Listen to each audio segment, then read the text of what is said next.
Jau valgote savo daržo gerybės? Laikas pradėti kompostuoti.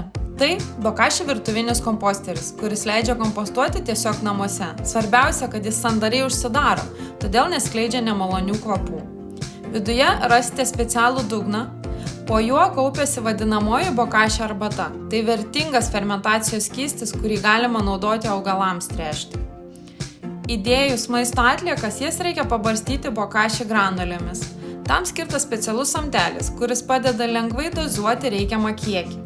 Tiesiog pasiėmėme sklidiną samtelį ir pabarstome per visą bokashi komposterį. Tuomet atliekas prispaudžiame specialiu įrankiu, kad pašalintume kuo daugiau oro ir fermentacija vyktų efektyviau. Viską susitvarkę sandariai uždarome ir paliekame sekančiam kartui. O sukaupusią bokashi arbatą labai paprasta nupilti per apačioje esantį kranelį.